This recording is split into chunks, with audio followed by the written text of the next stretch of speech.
Hello guys, hello Cancer. Welcome dito sa aking channel. Kapalaran 888. Welcome guys. Alamin natin kung anong mensahe para sa inyo Cancer ng ating baraha. First 15 days ng February 2024. So, ito ay para sa inyong lahat. Kailangan natin na gamitin ang ating intuition Cancer para makaresonate tayo, makarelate tayo. Okay, number 41, number 5, number 12, number 3. Sinasabi ng baraha sa'yo dito na itong number 12 na to is parang may kailangan kang gawin, Cancer.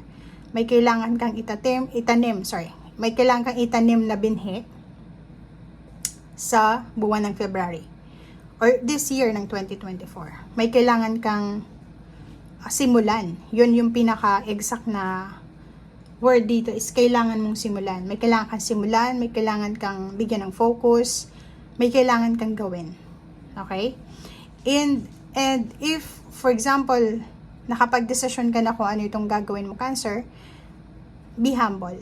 Okay? Be humble. Kasi nakikita ko sa'yo dito, mapapaligiran ka ng sobra-sobrang ligaya. Yung mga pag-aalala mo ay posibleng mapalitan siya ng eternal joy and happiness. So, if ever man, kasi nakikita natin ditong Cancer, for example, may mga problema sila sa pera, tapos bigla silang sinuwerte, nanalo sa loto, or nanalo sa kung ano man na patimpalak na may involved na money, contest, parang ganon. And bigla silang, parang rags to riches, biglang yumaman, biglang naging asensado, biglang naging magtagumpay. So, if ever man na kung ano man itong makukuha mo ngayon or gagawin mo sa ngayon, sisimulan mo ngayon, kailangan mong maging humble. Okay? Humble yourself. Yan yung sinasabi ng baraha. Okay. Tingnan natin dito sa second deck.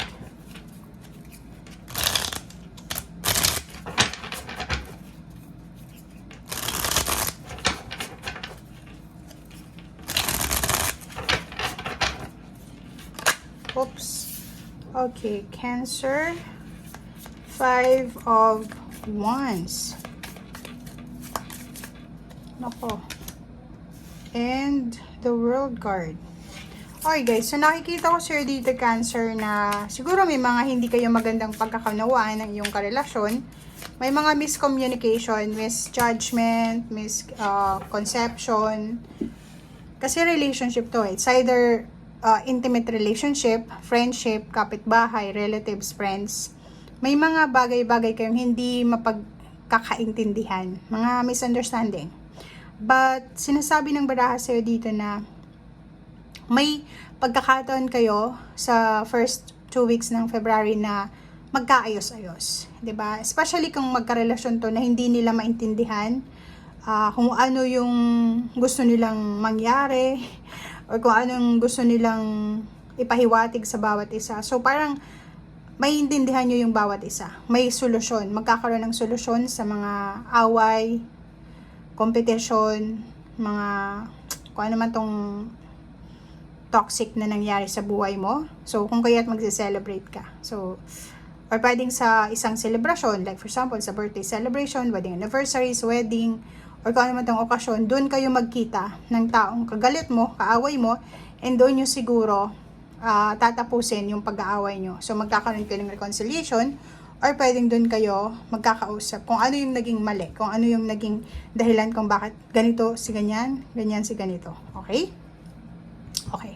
And nakikita ko sa mag-asawa or mag-live-in partner na may anak, may parang yung anak nyo, siya yung magiging parang mender, 'di ba?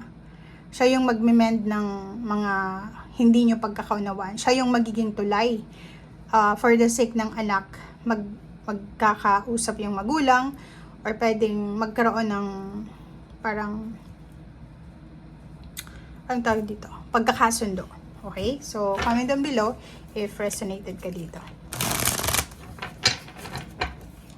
Or pwede din, may magkapatid na magkaaway, magkaibigan, magpinsan, mag-relatives, na dahil sa baby, pwedeng, or baby or bata, sila ay magkasundo.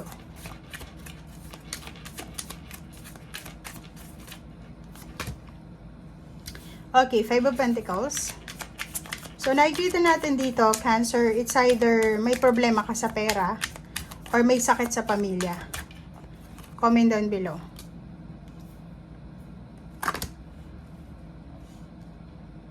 Okay, so nakikita ko sir dito na yun, may mga miscommunication talaga. May parang mga magkakarelasyon, magkakapamilya, magkakaibigan, magkakilala na bigla nilang nag-part ways nang wala namang dahilan. Hindi naman nag-away na like yung verbal na pag-aaway, pero bigla nilang nawala yung communication, nagkaiwasan. And sa barahan ito, sinasabi ng barahan na siguro sa first 2 weeks ng February, may intindihan mo, Cancer, kung ano yung naging dahilan ng misunderstanding, or may intindihan mo kung ano yung naging dahilan, kung bakit nangyari yon. So, medyo masaya ka na ngayon. Naiintindihan mo na eh. Clarity na yung enlightenment na. Enlightened ka na. Parang ganun. And if ever man may problema ka sa pera, siguro sa first 2 weeks ng February, kalma ka lang. Hindi mo naman masyadong focus yung problemang ito. So yun, ang daming selebrasyon, ang daming posibleng isa-celebrate kayo para sa first 2 weeks ng February. Ang dami-daming dahilan para mag-celebrate. Aapaw yung cups mo. Maraming dahilan para magbunye.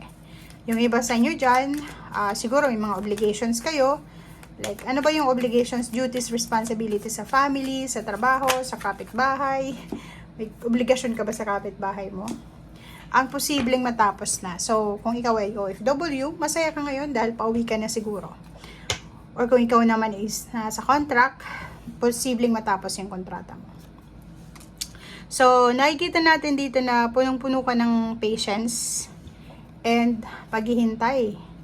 Okay? So, nakikita natin dito na yung matagal mong paghihintay ay posibleng magbubunga na siya. Okay? Ano yung ibubunga niya? Ano yung parang magiging harvest mo? Ito siya. The World Card and Wheel of Fortune. So, kung ano man tong, like, ang dami-dami mong pinasa na obligasyon sa pamilya, sa buhay, sa trabaho, lahat ng yan ay may kaakibat na outcome. 'Di ba? So, nakikita natin dito yung 10-10, Wheel of Fortune, and then 10 of Wands. May matatapos, and at the same time, may magsisimula. Pero itong pagtatapos nito, is a positive ending siya. Positive endings, positive new beginnings. Aalis ka sa isang sitwasyon na tapos na, kasi magsisimula ka sa bago. So, pwedeng, yun, may mga reconciliation, apology, and then new relationship na, diba? So, parang renewal of relationship, parang ganun. Okay, so, yung iba sa inyo dito, huwag kayong matakot sa kung ano man yung kinakatakutan nyo, kasi parating na yung positive life sa buhay mo. Positive na buhay, masayang buhay. May mga bata ditong parating sa buhay mo. It's either dalawa siya lang. Pwedeng buntis ka, buntis yung karelasyon mo. Or pwedeng may mga gagraduate na anak, apo. Or pwedeng may apo na biglang nakapasa ng exam or interview, or nakapasa bilang isang teacher, kung ano man itong profession niya. Okay? So, nakikita natin dito na isa din sa dahilan kung bakit masaya ka, isa din sa dahilan kung bakit sobrang positive yung emotion mo is, syempre, yung buwan ng mga puso yan. Okay?